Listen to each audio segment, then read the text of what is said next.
रीवा के बहुचर्चित 20 करोड़ के सैंडविच घोटाले के आरोपी को पुलिस की सीआईडी टीम ने शहर के विश्वविद्यालय थाना क्षेत्र में स्थित डोगरा हनुमान मंदिर से गिरफ्तार किया है।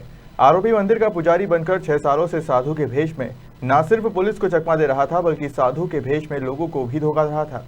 आरोपी रीवा के बहुचर्चित सैंडविच घोटाले के मास्टरमाइंड का सगा चाचा है, जो उसके साथ इस घोटाले में शामिल था, जिसकी कई सालों से तलाश की जा रही थी।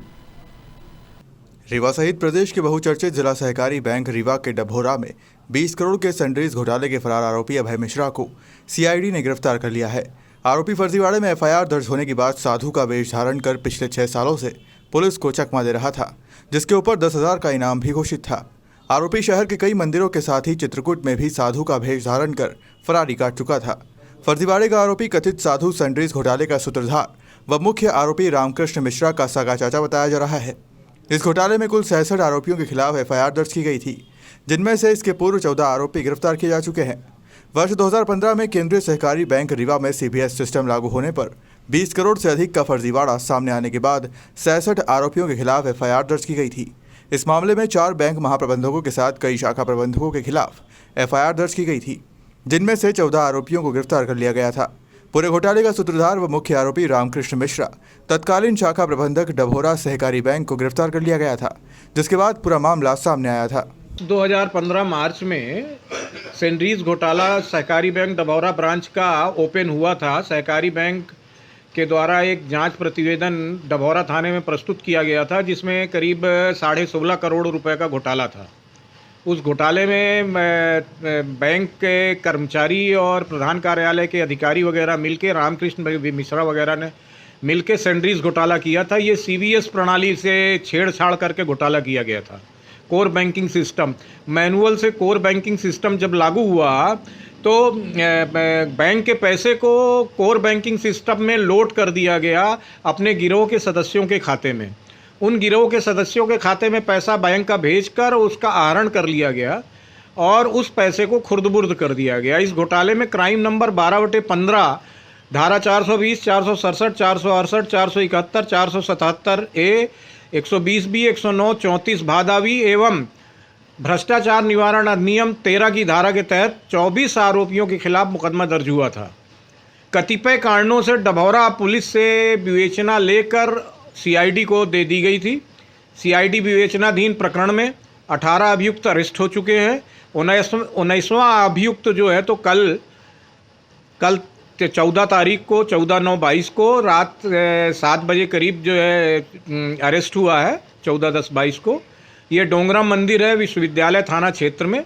वहाँ साधु की वेशभूषा में मंदिर की पूजा पाठ करते हुए यह पकड़ा गया है। इसे आज पेश करके पुलिस रिमांड लिया जाएगा। इसके खाते में लगभग 30 लाख रुपए सैंडविच घोटाला ये क्राइम नंबर 12/15 के आए हैं। यह मुख्य अभियुक्त रामकृष्ण मिश्रा जो जेल में निरुद्ध है उसका सगा चाचा है और वहीं रहता है जहां रामकृष्ण मिश्रा निवास करता है। इसके द्वारा एडीजे कोर्ट त्योंथर और एडीजे कोर्ट रीवा और हाई कोर्ट में बेल लगाई गई थी। जो तीनों बेल इनकी जो है तो अग्रिम जमानत खारिज थी। या करियासोत जंगल के मंदिर में लगभग 1.5-2 साल रहकर साधु के बनकर रहकर फरारी काटा। फिर उसके बाद चित्रकूट में पटेल मंदिर में रहकर 1.5 साल रहकर फरारी काटे हैं। सतत इनकी तलाश की जा रही थी। डोगरा मंदिर की खबर जो है तो पुलिस अधीक्षक महोदय रीवा को जानकारी मिली थी कि ये अभियुक्त जो है डोगरा मंदिर में आता जाता है, जिसकी सूचना उन्होंने मुझे दी थी। मेरे द्वारा मुखबिर लगाए जाकर इसको और एक राजेंद्र शर्मा सब इंस्पेक्टर रमाशंकर सिंह बघेल हमारे यहाँ आरक्षक चालक है, इन दोनों को वहाँ पर्टिकुलर कई दिनों से लगाया गया था। कल जो है तो इन्हीं की सूचना पर हम लोग ने सबने सीआईडी वालों ने पकड़ा है। इनके ऊपर 10,000 रुपये का इनाम भी घोषित है और अब इन्हें आज न्यायालय पेश करके और पुलिस रिमांड प्राप्त करने की कोशिश की जाएगी। पैसे रुपए के बारे में पूछताछ की जाएगी।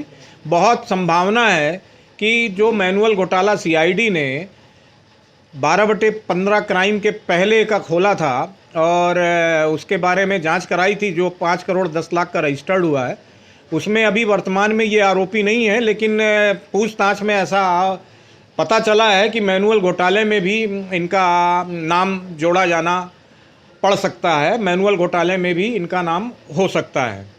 इन्हें आज पेश किया जाएगा। सीआईडी की विवेचना से लगभग 8 नए मामले सहकारी बैंक डभौरा में गबन से संबंधित अलग अलग रजिस्टर्ड कराए गए हैं, जिनकी विवेचना पुलिस अधीक्षक श्री भसीन साहब रीवा साहब के माध्यम से हो रही है। और इसके अलावा इसी सैंडरीज घोटाले के लिंक से 12 खाते एक्सिस बैंक, एचडीएफसी और आईसीआईसीआई बैंक के ऐसे बरामद किए गए हैं, पकड़े गए हैं, जिन खातों में हवाला कारोबार हुआ है करीब 210 करोड़ का और कर चोरी का कारोबार हुआ है। इसे रीवा के व्यापारी, जिनका लिंक आसपास के शहरों के व्यापारियों से है, माल वगैरह मंगाते हैं, शिल्पी प्लाजा, दीप कॉम्प्लेक्स, आसपास के एरिए के, इन सभी व्यापारियों ने इन खातों का यूज़ किया है। और ये सभी खाते जो है तो गरीब आदमियों के नाम से खोले गए हैं। इसमें करीब 210 करोड़ रुपए का लेन देन सीआईडी को पता चला था। जो भी इसकी जानकारी सीआईडी मुख्यालय को दिए जाने के उपरांत श्रीमान डीजीपी महोदय के अनुमोदन के बाद यह प्रकरण ईओडब्ल्यू को दिया गया है। यह हवाला कारोबार 210 करोड़ का ईओडब्ल्यू जांच कर रहे हैं, रीवा से जांच हो रही है उसकी। बाकी जो 8 प्रकरण जवा बैंक के, गोविंदगढ़ के, बीना के, सिमरिया के, डभौरा के नए दर्ज कराए गए हैं सीआईडी के द्वारा, जिसमें सीआईडी स्वयं फरियादी है। यह प्रकरण की विवेचना राजपत्रित अधिकारी जिला बल रीवा में पदस्थ अधिकारी कर रहे हैं, जिसकी समीक्षा श्रीमान पुलिस अधीक्षक महोदय रीवा के द्वारा की जा रही है। ये इस आरोपी की गिरफ्तारी बहुत कुछ श्रीमान एसपी साहब की सोर्सेज से हो सकी है। कलेक्टर साहब सहकारी बैंक के प्रशासक हैं, उनके द्वारा दिनांक 21/9/22 को समीक्षा बैठक ली गई थी। तब फरारी आरोपियों के गिरफ्तारी के प्रयास के लिए दिशा निर्देश जारी हुए थे, उसी कड़ी में इसकी गिरफ्तारी हो सकी है। रीवा से अनुराग अग्निहोत्री की रिपोर्ट।